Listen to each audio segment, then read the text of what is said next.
Tonight, residents angry as a mid-north town looks set to be left bankless, and how these local school students are helping save our water. This is Southern Cross News with Abby Donaldson. Good evening. A frightening amount of deaths on regional roads this year has forced officials to call for more care from drivers. The Motor Accident Commission says the number of lives lost in the state's far north region has spiked dramatically compared to the same time last year. Picturesque outback roads with a deadly reputation. It's a worrying trend. The State Motor Accident Commission releasing shocking data, with the number of fatal accidents in the far north this year having nearly quadrupled compared to the same time last year. We've seen 7 people killed on those roads so far this year, and that compares with 2 for the whole of 2017. So again, a real worrying sign. Among all these accidents, speed, fatigue and distraction were factors for the drivers. The Commission believes there are simple ways to keep a tragedy from happening. If you are driving long distances, we know that every 2 hours you should be having a break, and also just making sure that you're being alert and attentive, not making risky choices. The Motor Accident Commission has been targeting regional drivers with a new ad campaign, which asks drivers to think of the loved ones left behind in the event of a tragedy. The safety body says the ads are forcing driver behaviours to become dinner conversations. It's about reminding people that when they get behind the wheel, the impact, the dangers of the behaviours that they undertake impact more than just themselves. They say, especially in small, tight-knit towns, the communities are the ones left to pick up the pieces after a fatal accident. You know, we can stop it. We can put an end to this increase if people go about their driving the right way. Garth Burley, Southern Cross News. The mid-north town of BURRA is set to be left bankless by the end of the week, leaving elderly residents and NAB customers extremely disappointed. Locals will need to travel to neighbouring towns to access branch facilities. NAB Bank in BURRA is set to shut up shop tomorrow, and residents aren't happy about it. To take the bank away from people in rural communities who have to then travel great distances just to try and utilise the services offered by banks is just not fair. NAB customers in BURRA will now need to make nearly a 100k round trip to get to their nearest branch in either Jamestown or Clare. Well, anyone who's elderly and unable to drive a car, they are completely stranded if they want to do substantial business. It's a disaster. I mean, I'm semi-blind and I can't work the ATM to start off with, and of course my driving is a limit. NAB says the closure comes with majority of its customers choosing online and over-the-phone banking. The customers quite often need assistance from the banks more than just getting money in or out. Angry residents have handed over a petition with over 250 signatures against the bank's closure to SA Best Frank Pangello, who has vowed to support the local community. Have been asked to reconsider their decision, but it doesn't look like they will, so we're going to be putting some pressure on them. The bank is set to close its doors for the last time at the end of the month, leaving the small town of BURRA without a bank. It's believed customers can access other banking services at the local post office. There is some access to some financial places where people can deposit and do withdrawals. Rachel Nell, Southern Cross News. A Whyalla man will face court after being reported for drink driving. Just after 1 a.m. on Sunday, police spotted a car driving erratically on Jenkins Avenue. The 23-year-old driver blew .185, that's 3 times the legal limit. He was issued with an instant 12-month licence disqualification and had his car impounded for 28 days. Whyalla school students are getting inside knowledge on how to pursue careers in heavy industry. It's all part of the Smith family's Work Inspirations course, with local businesses lending a hand. As teenagers approach senior high school, attention turns to what they'll do once the school bell rings for the last time. These Stuart High kids today were getting the inside scoop. They're taking part in the Work Inspirations program, which is focused on steering them in the right direction. Kids are here because they want to get a better understanding of what opportunities there are in Whyalla for them in the future for careers. Run by the Smith family, the 3-day program is a mix of guest speakers, activities and site visits. BGC, the local council and Heavy Mech will all present to the students. The big event will occur later in the week with a visit to Santos's Port Bonython operations. My philosophy is if you don't know what you don't know. So if we don't give the kids the information that they need, how are they going to make choices for their futures? BGC was today's feature presenter with a number of employees spending time with students. The company says it has a keen interest in seeing local kids choose a career in heavy industry. Kids understand what options they have available to them residentially.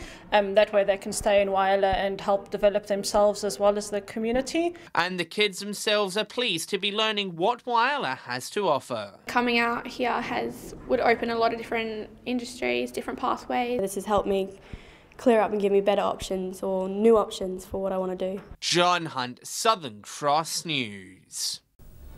Still to come tonight, how these local primary school students are helping to save our water and what it takes to be a competitor at this year's Royal Adelaide Show.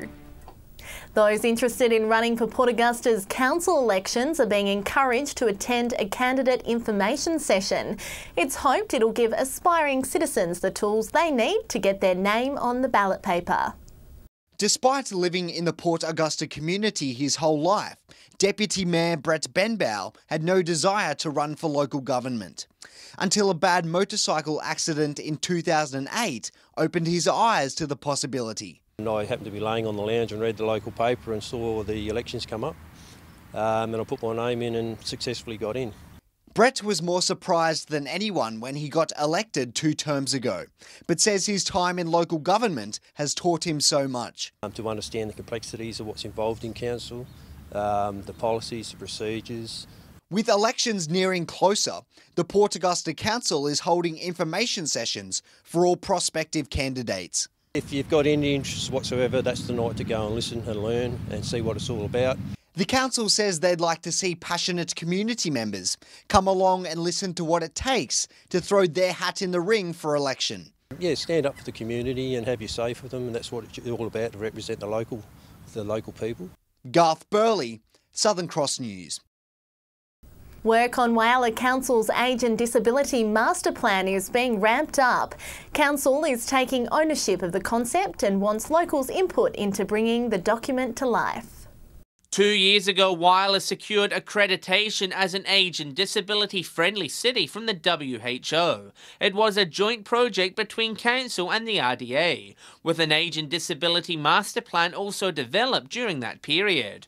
The plan has been sitting on the shelf in recent years, but Council is now ready to revisit it. We have become more aware of the importance of social wellbeing in our community, and the Council wants to have a leadership role with that moving forward. It's reformed a working group that'll revitalise the master plan and will focus on developing the aged care industry in the city, along with conditioning Whyalla for the full rollout of the NDIS. It's pivotal in so many areas. It's the community's need for services, accommodation. And they want community input. Council is looking for community representatives, along with members of the aged and disability industry to join. Ms McLaughlin says the master plan needs local voices to speak up and ensure it meets local needs. We hope that this focus group will help to encourage businesses to come to Whyalla, attract professionals, but also to engage with the professionals in Whyalla themselves. John Hunt, Southern Cross News. Crystal Brook Primary School students were putting their science skills to good use today, presenting their findings from a smart water meter study to help save water during this year's drought. Teaching primary school students how to save water drop by drop. Last year, Crystal Brook Primary had this smart meter installed to monitor their water consumption. And it's given the students access to an online portal to see where water's getting used in our school and how much water gets used. We have logged into the smart meters data and we saw how much water has been used. Year 7 students are helping the school save kilolitres by identifying leaks and implementing new water-saving strategies. 3 water tanks up at the end of our school oval, just to collect it from the roofs as well, and it'll go straight to there and it'll be purified. Subsurface irrigation on our oval, but also gravity-fed subsurface irrigation, so pumping the water up to the top and letting it fall down. It's all a part of SA Water's Smart Water program, where students gain a real-life understanding of science, technology, engineering and maths. An application on your phone where you will see the consumption of water in real time. So that gives you the ability to understand exactly how much you're consuming and when you're consuming it. It's hoped smart meters will be rolled out across the state to help regional communities save more water during times of drought. Hopefully by the time they start buying homes, smart meters are installed everywhere. This is something that is probably a device for the future that is coming. Rachel Nell, Southern Cross News. The Royal Adelaide Show is just days away and there's plenty of hopeful competitors putting on the final touches, and it turns out it's a lot of hard work. Our Port Lincoln reporter Casey Trelaw filed this report. It's showtime, and a variety of competitors from the Eyre Peninsula have their eyes on some pretty big prizes. The Popes are renowned for their champion honey at the Royal over the years. However, they've never attended the show themselves. Actually, we're planning on going over this year. We're sort of looking forward to it. We'll just spend a day over there and it's going to be great fun. Joe Darlitz from Cummins has been competing for the last 15 years and knows exactly what makes for a prize-winning ram. See, this guy here, he's got beautiful head cover, very clean white face, great density, he's very good on his feet, good top line, very good behind, like very square behind, deep through the twist, real meaty dual purpose. And of course, centre stage at the show is all about the horses, so a young rider has been working hard to make sure her Galloway is in tip-top shape. Sophie and I have been preparing for 3 to 4 months now. It's not something that you could just do in 2 weeks. It takes washing, rugging, brushing, working, feeding and stabling her under lights. I'll also be heading along to the show this year with my cows, including Marcy here, who will show in the dairy cattle section. Marcy came away a champion at the show last year, and I'm hoping she can do me proud again this year. Casey Trelaw, Southern Cross News. Mwah. Good luck to Marcy. After the break, history is being made in Broken Hill local footy with Jaden Kelly winning his 6th Lionel Johnston medal. And it looks as though spring is arriving early in the Spencer Gulf. I'll have all the local weather details soon. History has been made in Broken Hill local footy with Jaden Kelly winning his 6th Lionel Johnston medal. The North Football Club star has had another tremendous year in the midfield, narrowly beating South's Marcus Purcell. It's AFL Broken Hill's Night of Nights, a chance to look back on the season that was before grand finals are held this weekend. The night got underway with the best juniors in both the under-13s and 15s. Even the Oz kickers got their time up on stage. South's Tyler McKenzie and North's Harrison Trengove were both named best player in the under-18s. The league's umpires and volunteers also got some well-deserved praise, and the night also saw a number of life memberships handed out. The live count for the Jan Corey medal given to the best women's footy player was almost too close to call. Arguably the tightest competition of all the local grades. With only 2 rounds to go, all 4 clubs had a player in the running. Central's Hannah Muscat managed to break away and win the award, finishing her Carlton dry before accepting the medal. Yeah, unreal, honestly. It's a good competition though, so it could have been anyone tonight. Overall, yeah, it's been a really good season. I think Central Footy Club started off pretty slow, so it was good to get those wins and be up there, so I'm just glad that we're going through to the grand final. South's Harley Kennard was named the best and fairest of the reserves grade, also claiming the leading goal kicker honours. But all eyes quickly turned to North's Jaden Kelly and South's Mark Purcell, The front-runners as the Lionel Johnston medal count got underway. Purcell, who won the male medal earlier in the night, had to share a number of votes among his teammates, while Kelly broke away in the final rounds to win and make history. The North Bulldog, the first ever player to win 6 LJ medals. It's something I'll probably look back on towards the end of my career, but at the moment it's all about the team stuff, and which I'm really looking forward to this week with the grand final, and hopefully that we can come away with the win against South. Patrick Ryanke, Southern Cross News. An incredible achievement. And Patrick joins me now from Broken Hill with a quick look at local sport from around the regions. And Pat, A-grade tennis is back in the Silver City. It most certainly is, Abby. With winter almost done and dusted, the spring tennis season is just starting. The Open A competition is shaping up to be one of the best in recent years, and it all got underway last Thursday night. The new season welcomed a new team into the fold, with Hamish McLean and Ashley Forbes becoming the serves. Their first night was a tough one though, falling short against the Volleys 3 sets 26 games to 1 set 17 games. New player Ross Casey and teammate Justin Gladman of the drop shots did enough to beat Corey Pascoe and Tyler Hannigan from forehands. In the other 2 matches, Smashers beat Swallows 3 sets to 1, while my side Topspins lost by 4 games to the backhands. A quick whip around Spencer Golf netball and many comps are starting to reach the business end. In Port Augusta, Railways are straight through to the grand final after beating Vikings in the first semi-final. Vikings will take on St Joseph's in this week's prelim after they downed Magpies by just 1 goal in a pulse-pounding game. Port Lincoln held its last minor round of the season on Saturday, with Wayback thumping St Mary's, while Imperial beat Souths United and Boston beat Warnilla Rangers in nail-biters. And in Whyalla, Kiwi will face the Warriors in this week's grand final after beating True Blue by 18 goals. So Abby, that does it for local sport for another week. Thanks, Pat. I know you're happy the tennis season is here. And now it's time to see what's happening with the weather. Thanks, Abby. Another fine and warmer day around the region. 27 the top for Port Augusta, 25 in Whyalla. Meanwhile, a top of 20 degrees for both Port Lincoln and Broken Hill. On the satellite, and cloud over southern central parts is generating a few light showers. Cloud will thin and break overnight as a high pressure ridge builds. Skies will remain clear elsewhere with a dry air mass.